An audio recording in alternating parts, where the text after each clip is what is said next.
warahmatullahi wabarakatuh. Waalaikumsalam warahmatullahi wabarakatuh. Kembali dengan saya Sodin, calon guru penggerak angkatan 7 dari SMA 1 Ciwaringin, Kabupaten Cirebon. Dalam kesempatan ini saya akan melakukan kegiatan pra-observasi, kemudian pasca-observasi kaitannya dengan praktik coaching modul 2.3. Baiklah, kita mulai saja. Di samping saya ada Bapak Muhammad Jamaluddin.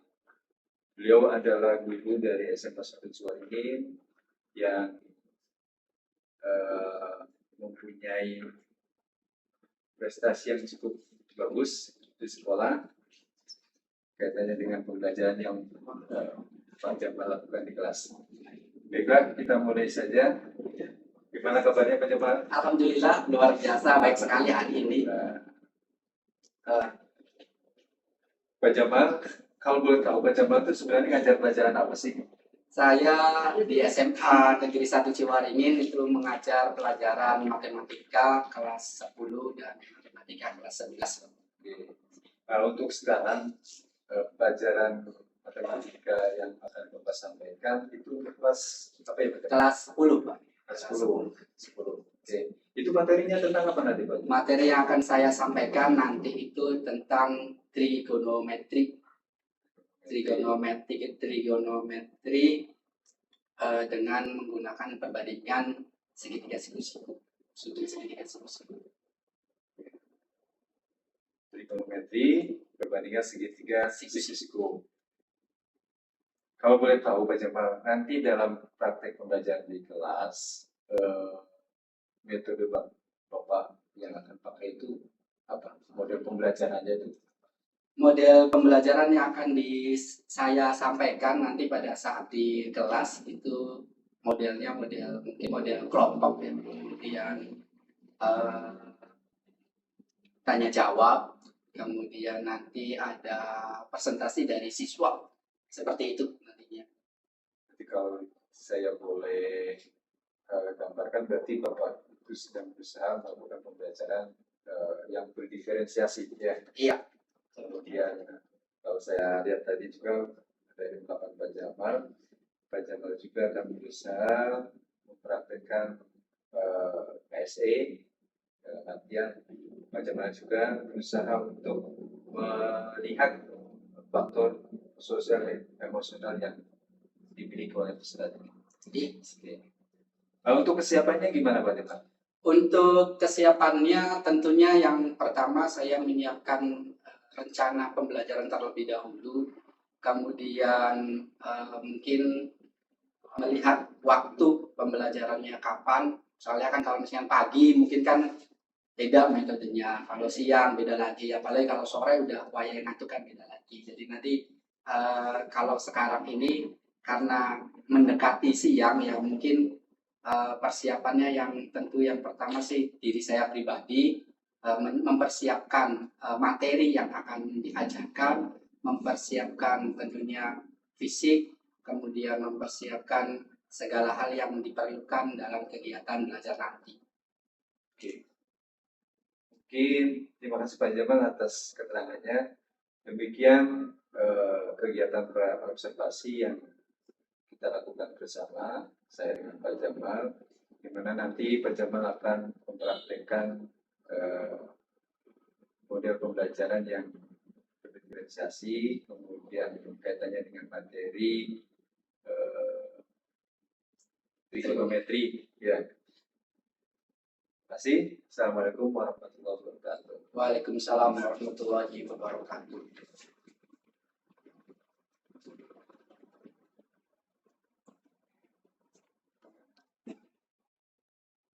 Terima kasih Pak Jamal. Baiklah, sekarang kita akan melalui fase selanjutnya yaitu fase observasi, karena kita sebelumnya sudah melakukan observasi langsung di kelas di mana Pak Jamal melakukan pembelajaran. Nah, dari hasil pembelajaran tadi yang dilakukan oleh Pak Jamal, kita akan mencoba mencari apa kelebihannya atau apa yang perlu ditingkatkan lagi oleh Pak Jamal. Terima kasih Pak Jamal atas waktunya. Oke. Sekarang saya tanya nih sama Pak Jamal, setelah Anda melakukan praktek pembelajaran tentang materi trigonometri, perasaan Bapak sekarang gimana?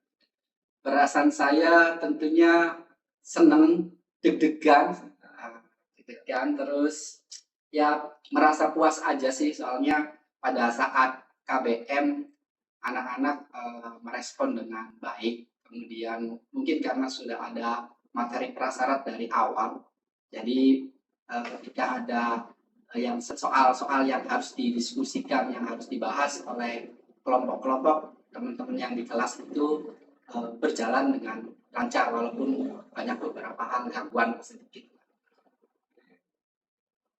Jadi anak-anak sudah ada respon positif, kemudian ada kepuasan, tapi tadi ada kalimat, ada hambatan kecil-kecil. Kira-kira hambatannya apa? Hambatannya mungkin gini Pak Taikin, jadi pada saat saya melakukan pembelajaran itu mungkin membentuk kelompok ya. Jadi biasanya saya itu sebelum KBM kalau misalnya ada memang kegiatan belajar mengajar mengenai diskusi dan sebagainya itu saya terlebih dahulu itu bentuk kelompok dulu. Nah tadi itu lupa jadi sedikit terhambat di situ tuh. Jadi harusnya kelompok sudah ada tapi belum. Jadi pas dibuat itu pada saat hari A-nya gitu. Itu paling itu saja sih. Ya, sendirinya Bapak sudah bisa mengatasi hambatan-hambatan tersebut. Iya, insya Allah bisa. Selain hambatan-hambatan tadi, dalam konteks pelajaran yang Bapak sampaikan, pernah nggak Bapak mengalami hambatan selain pembentukan kelompok dan lain sebagainya? Ada Pak. Jadi waktu itu mau menggunakan PPT, udah dirancang sedemikian rupa, tiba-tiba lampunya mati. Nah itu paling hambatannya dari segi teknis ya. Jadi udah sedemikian rupa dirancang PPT mau presentasi ke anak-anak di depan, tiba-tiba lampunya mati jadi tidak bisa presentasi. Akhirnya ya biasa diganti dengan tulisan tangan di depan tulis. Itu aja sih Pak hambatannya. Tanya faktor non teknis ya. Iya, teknis. Dari kegiatan pembelajaran yang Bapak lakukan selama ini, ada nggak kekuatan yang dimiliki oleh guru dalam konteks mereka bisa mengatasi pelajaran Bapak? Kalau yang saya cermati selama ini di SMA Sadu Ciwaringin, kekuatan yang dimiliki oleh siswa atau peserta didik di kita, khususnya kelas saya yang diajar, itu keingintahuan dan semangat belajar yang tinggi. Jadi anak itu kalau ada sesuatu yang baru pasti nanya gitu. Ini kok apa sih? Rumusnya apa sih? Kok pakai ini sih? Kok gimana sih? Nah, apalagi kalau dalam bentuk soal literasi, numerasi, kemarin kita kan waktu kegiatan belajar mengajar menggunakan soalnya literasi ya. Jadi sedikit ada soal cerita yang perlu adanya penalaran dan itu tuh anak tuh justru lebih suka soal yang seperti itu. Jadi ada diskusinya, ada ingin tahunya, ada bertanyanya dan pengen presentasi juga ada. Mungkin di situ kekuatannya. Jadi rasa ingin tahu dan pengen tahu ini tuh gimana sih gitu. Kekuatan dari Pak Jamal sendiri? Kalau kekuatan dari saya mungkin persiapan dalam KBM ya, jadi sebelum belajar tuh ya mungkin saya sudah siapkan terlebih dahulu materi, mental, kemudian metodenya pembelajarannya apa yang akan dilakukan. Nah termasuk ice breaking gitu tuh. Saya tuh pengen menggunakan itu kira-kira setiap hari itu berbeda-beda biar anak nggak bosen salah satunya. Luar biasa sekali ini apa yang dilakukan oleh Pak Jamal dalam konteks pembelajaran di kelas. Nah, dengan siswa yang antusias cukup tinggi, kemudian kesiapan Pak Jamal yang cukup tinggi juga, dalam gambaran Pak Jamal nanti siswa seperti apa yang diharapkan? Produknya apa nih? Hasilnya apa nih?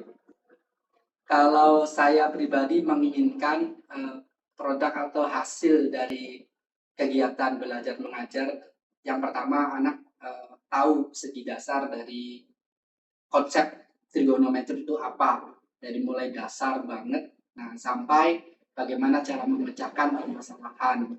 Jadi yang diinginkan sih menguasai trigonometri biar nanti pada saat kelas 11 nanti ataupun kelas 10 sudah ada dasarnya itu, pada saat ke fungsi trigonometri itu enak. Jadi ngajarnya tuh sudah ada dasarnya, jadi tinggal selonong sampai nanti ya. Jadi lancar lah gitu. Ya, lewat jalan Lancar, ya benar.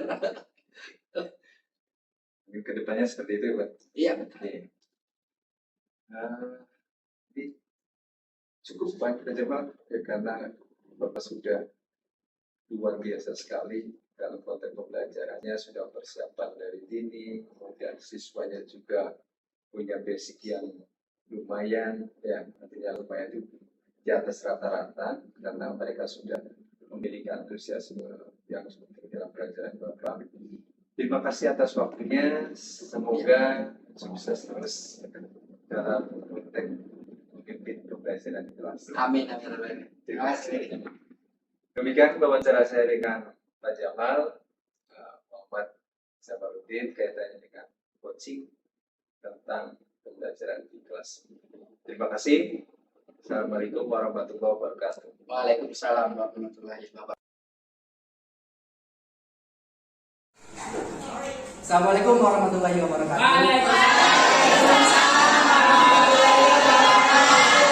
Selamat pagi anak-anak. Apa kabar hari ini? Baiklah anak-anak, sebelum kita belajar kita akan berdoa terlebih dahulu. Silakan sama KM dipimpin berdoanya. Sebelum mulai pelajaran, baiknya kita berdoa dalam hati. Ya mulai. Mulai.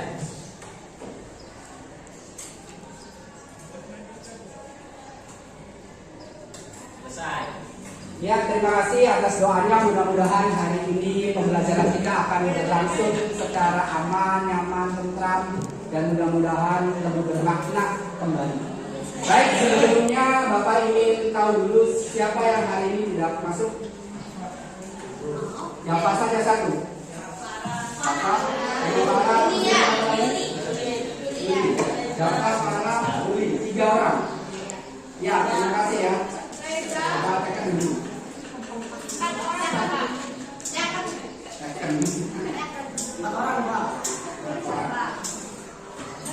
Ya, baik. Perhatikan anak-anak, sebelum kita belajar seperti biasa, kita kemarin sudah pernah SDG. Nah, kalau kan SDG itu memberikan semangat ke kalian. Kemarin kan gosok kami. Nah, sekarang Bapak pengen gerakan cepat mata dan tangan kamu. Kalau Bapak pegang mata, kamu bilang mata. Kalau Bapak pegang telinga, kamu bilang telinga. Ya, ini apa namanya? Dahi, bahu, yang cepat ya. Ya, coba dulu. Yang kencang. Ini apa?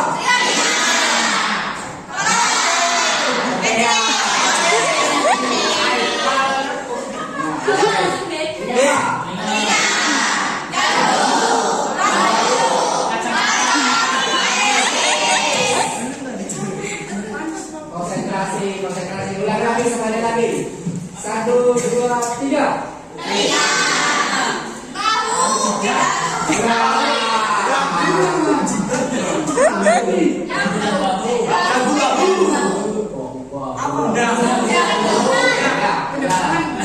Intinya sih begini nih. 1, harus konsentrasi penuh. Yang kedua, kamu masih belum bisa menentukan ketika ada 2 pilihan.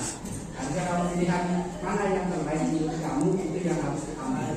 Ketika ada pilihan yang sama, kalian kompak, telinga, tapi ketika ada pilihan 2 pilihan, kamu bingung. Nah, disitulah kamu harus belajar untuk menentukan pilihan kamu pada saat sekarang ini.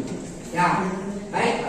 Hari ini kita akan belajar tentang trigonometri aplikasinya, yaitu ke permasalahan kontekstualnya yang realnya, di mana dari mulai rumus yang kemarin kita terangkan, yang perbandingan trigonometri sudut-sudut itu, yang perbandingan sin cos kanan, kemudian perbandingan 2 segitiganya. Nah, hari ini kita akan membahas tentang permasalahan secara konseptual realnya. Nah, waktu kemarin juga kita sudah menerangkan tentang bagaimana cara menyelesaikannya. Apa ada yang tahu nggak? Waktu kemarin soal yang pertama harus buat apa dulu? Harus diapain dulu? Kalau yang kemarin dua soal dibuat sketsanya dulu atau gambarnya terlebih dahulu. Nah, sekarang ada 3 soal, ada 3 permasalahan yang sudah Bapak share di HP kamu. Coba sekarang kalian bentuk kelompoknya terlebih dahulu. Bentuk kelompoknya 4 orang. Iya, kira biar cepat. Ayo cepat. Bentuk kelompoknya. Nah,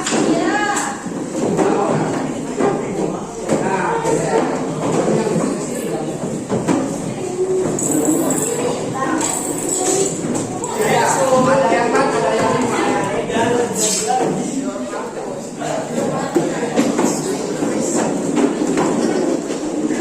Kamu punya tindakan ini.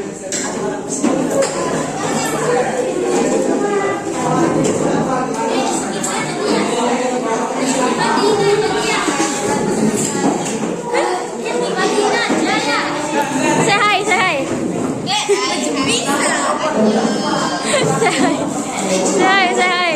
Say hi, say hi, say hi, say hi, say hi. Yeah, hello, hello. Say hi. Say hi, say hi. Say hi, boy, say hi. Say hi, say hi. Grup WA-nya dibuka. Di situ ada 3 soal. Silakan kalian tulis. Kemudian kalian diskusikan dengan teman. Jadi seperti yang Bapak bilang tadi bahwa sekarang kita akan mengadakan pembelajaran problem based learning, di mana ada soal yang harus kalian kerjakan dan harus diurutkan secara sistematik cara menyelesaikannya. Ada yang tanyakan? Nah, sekarang dibuka kerjakan. Silakan. Didiskusikan mana?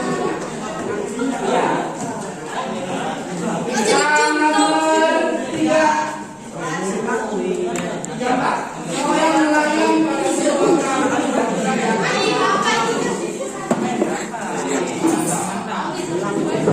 ya. Sudah.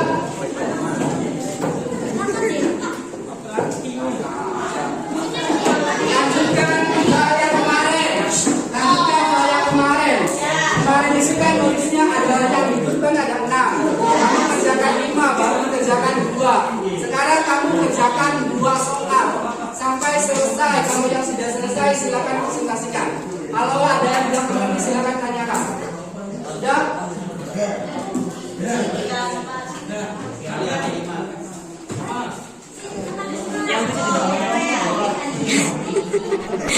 Ya, perhatian dulu nih. Kalau ada soal tentang permasalahan seperti itu, langkah yang pertama kamu baca dulu soalnya. Langkah yang kedua, ketika kamu sudah membaca soal semuanya, gambar sketsanya. Gambar sketsanya. Gambar ininya.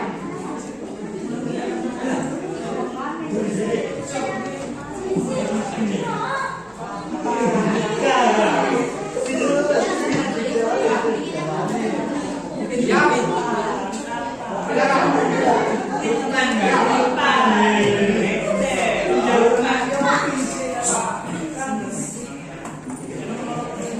Jangan ngobrol, ngerjain.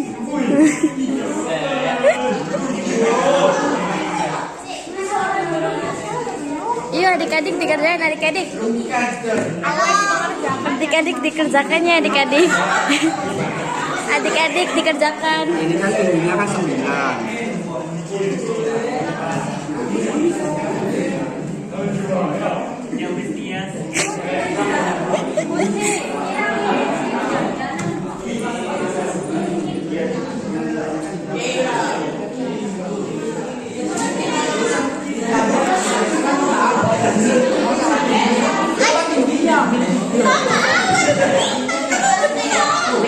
Kalau misalkan mau mengerjakan ini sudah benar.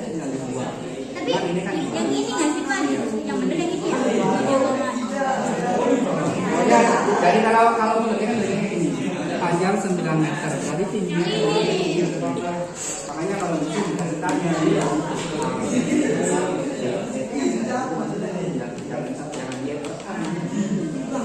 Kalau ada tangannya kan kelihatan. Oh, segitiga yang pertama itu yang tinggi, segitiga yang tingginya posisinya 60 derajat dari sini. Kemudian pada saat dia naik bisa bergeser, geser maksudnya misalkan dia Nomor 3 sampai 5 cinta. nomor berapa?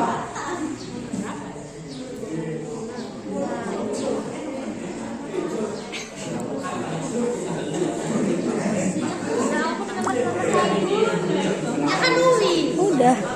Namanya berangkat.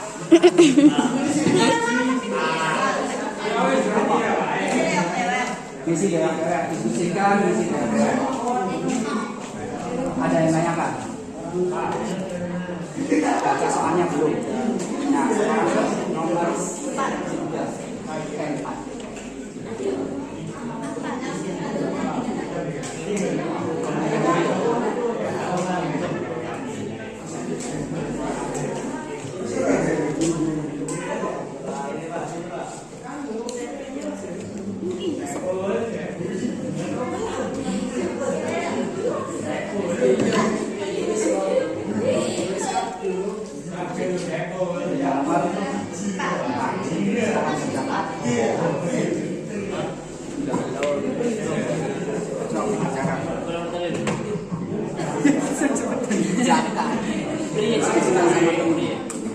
Baca dulu soalnya, kemudian digambar sketsanya.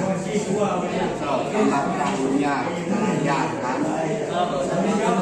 Nggak apa-apa, nggak usah. Yang penting ada gambarnya biar kamu paham. Oh ini larinya ke sini, oh ini derajatnya. Ada perahunya dulu nggak apa-apa.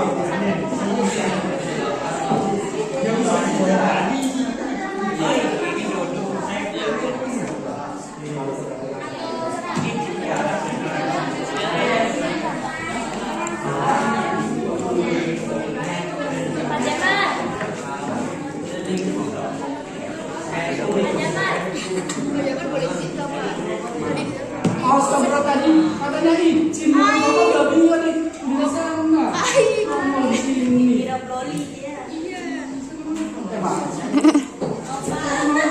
Dadah Fatma. Dadah.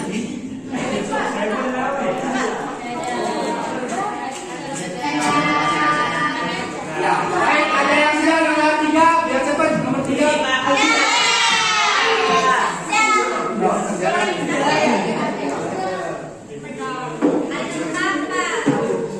Nomor 3. Asik. Imut cahaya dulu imut. Imut cahaya dulu imut.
Ini pakainya kos, ada yang lain? Senyap. Yang pakai sim. Sim. Pakai sim. Pakai sim. Iya sebenarnya. Cepetan.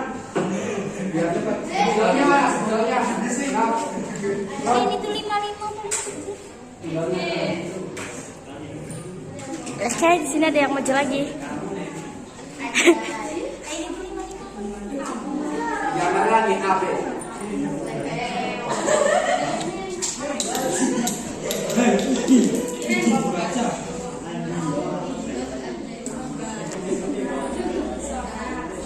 Yang pakai kostum, yang pakai kos. Nggak ada. Pakai kos kasih.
Ini ada yang keliru nih.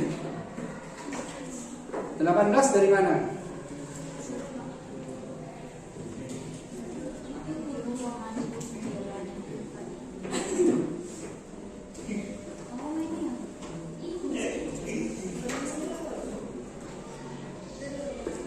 Kalau Bapak simpulkan kayak gini. 180 derajat dikurangi 90 karena sedikit situ ditambah 60. Ya.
Tapi jawabannya sama ya.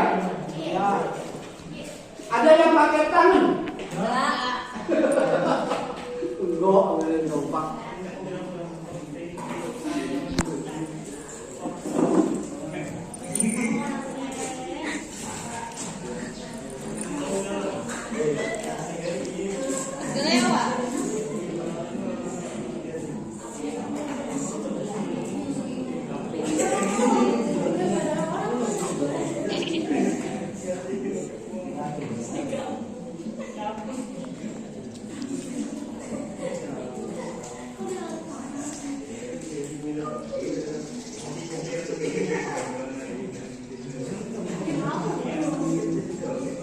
Coba Julia di perangkat.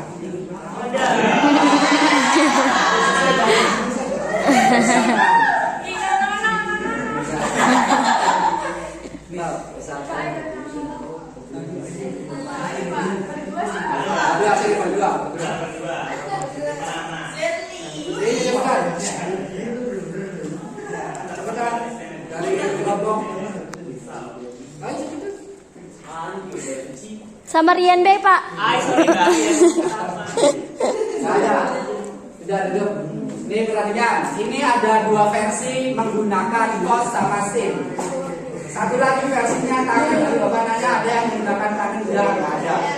Baik, sekarang perhatikan, ini ada yang pertama dulu, poin pertama nih ya. Ada sebuah kapal mengeluarkan jangkarnya. Ini kapalnya di sini.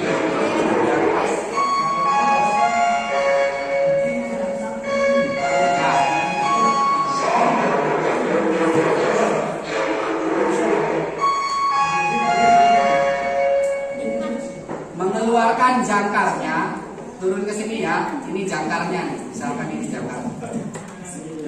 Kemudian jangkar, karena ada jangkar, kena ombak kan, mengapung-apung, kemudian terbentuklah sudut dengan permukaan dasar lautnya. Ini permukaan dasar laut. Permukaan dasar laut membentuk sudut 67 derajat. Nah, berarti kita bisa ambil titik dari sini ke sini nih. Nah, ini garisnya berapa? Yang ditanyakan kedalaman lautnya. Kedalaman laut dari permukaan ke jangkar, dari sini ke sini bisa, dari sini ke sini juga bisa. Nah, kalau yang ini versinya dia sesuai dengan gambar petunjuknya. Ketika dia naik ke sini, berarti dia perlu, karena dia menggunakan kos, berarti dia perlu sudut satu lagi. Ya, 23 derajat. Dari mana Pak sudut 23 derajat tuh? Ini salah nulis nih. Harusnya jangan kayak gitu. Jadi lingkar segitiga itu sudutnya 180 derajat. Ya, karena sudah diketahui dua sudutnya. Ini kan ceritanya belum diketahui nih. Masih alfa misalnya belum diketahui. Ada dua sudut yang diketahui. Mana Pak? Ini 67 derajat sama ini segitiga siku-siku. Segitiga siku-siku besar sudutnya berapa? 90. Jadi nanti dikurangi, karena total tiga sudut ini 180, yang baru diketahui adalah dua sudut, maka 180 dikurangi 90 derajat ditambah 67 derajat. Kayak gitu. Ya, 90 tambah 67 157. 180 kali 180 23 derajat. Ini yang udah benar. Kemudian pakai cos alfa sama dengan, oh ini X ya, bingung bapak jadinya alfa. Nah ini jadinya alfanya 23. Yang ditanyakan kedalamannya, cos alfa sama dengan X per 60. Alfanya di sini ya, X per 60. Demi sami desa ya, demi sami desa, samping sama miring. Sampingnya X sama miringnya 60. Cos 23 derajat 0,92 dikali 60 55,2 meter. Ya benar. Nah kalau yang kedua, ini versi keduanya. Ini kapalnya tinggi banget sih. Ya, jangkarnya keluar. Jadi kalau digambar tuh kayak gini nih. Nah, kalau di sininya 67, berarti sudut yang berseberangan juga 67. Jadi kalau yang ini versi real aslinya seperti ini, kamu cari alfanya, kamu ketemu jawab. Kenapa kok nggak pakai sin aja Pak? Kalau pakai sin bisa demi. Nah cuman dia pakainya sinnya, berarti kalau pakainya demi juga nanti tidak ketemu. Makanya pakainya cos biar ketemu arahnya di sini. Ya, nah ini versinya kayak gitu tuh. Pak, kalau 67 ininya kok bisa 67? Karena ini sudut berseberangan. Jadi kalau ini misalnya persegi 4, kamu bagi jadi 2, berarti kalau atas sebelah kirinya 67, bawahnya juga 67 derajat. Ya, kalau sudah selesai, nah baru kamu penguat panjang dasar permukaan laut ke dasar lautnya di sini ya. Ini jangkarnya ya. Ini jangkarnya. Jadi sama, jadi kedalaman laut dengan perbandingan sinus diperoleh sin theta Y per R. Mana Y per R-nya?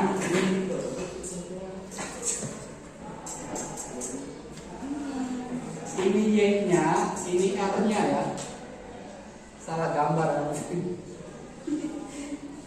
Jadi Y-nya yang ditanyakan, ini Y-nya, ini R-nya, ini X-nya. Sin 67 derajat sama dengan Y per R. R-nya 60 ini ya. 60 kemudian dikalikan Y sama dengan 60 kali 97 sama 50. Jadi kecepatannya 50. Ya, dua-duanya benar. Tepuk tangan dulu. Sekarang yang nomor keduanya. Ada yang sudah selesai? Ayo. Stop, tekan. Setelah itu kita tutup materi hari ini. Ngomongnya ayo.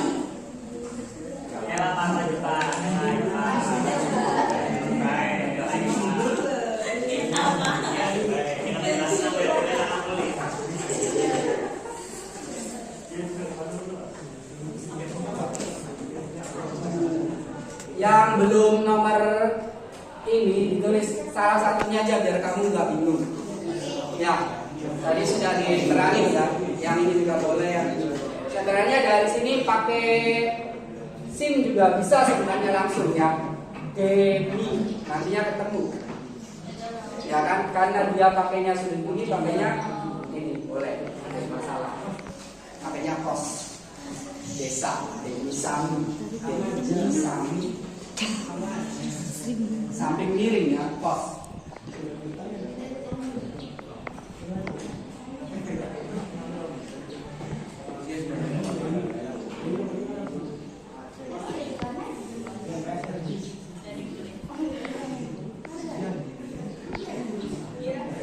Sudah?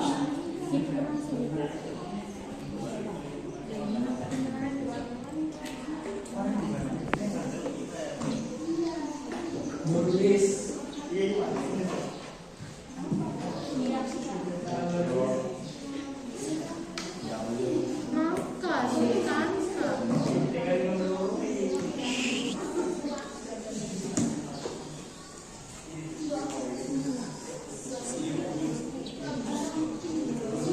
gambar tangannya dua yang biru sama yang hitam. Nih,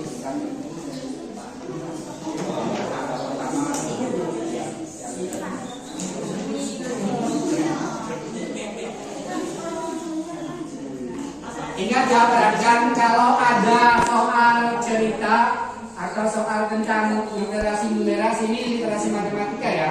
Jadi soal matematika itu dikemas dalam sebuah cerita.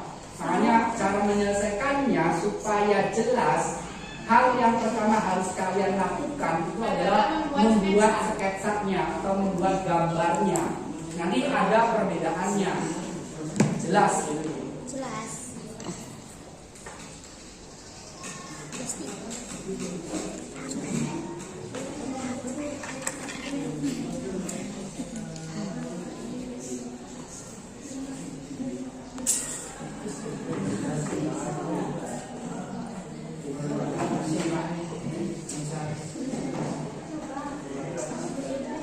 Dasarnya terlebih dahulu. Dari awal kan sudah dijelas bahwa sama Bapak perbandingan segitiga sinus itu untuk mencari sin itu berarti demi depan sama miring. Berarti kalau dalam bentuk apa namanya grafik kartesius berarti itu adanya x y per r. Grafik kartesius makanya dia per r. Tapi kalau pakai segitiga A B C berarti beda lagi. Situnya ada di mana, sisi-sisinya ada di mana, itu yang harus kalian paham. Nah, kalau model seperti ini kalian pakainya y per r boleh Pak. Kalau tandanya dikasih A B C nggak pakai y per r boleh nggak Pak? Boleh. Jadi nanti Bapak kasih versi yang keduanya pakainya A B C-nya ya.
derajat. Ini sudut kaki tangga dengan dinding 45 derajat. Yang ditanyakan, berapakah pergeseran tangga dengan dinding? Dijawab, itu dulu, tinggi dinding mula-mulanya 60 derajat.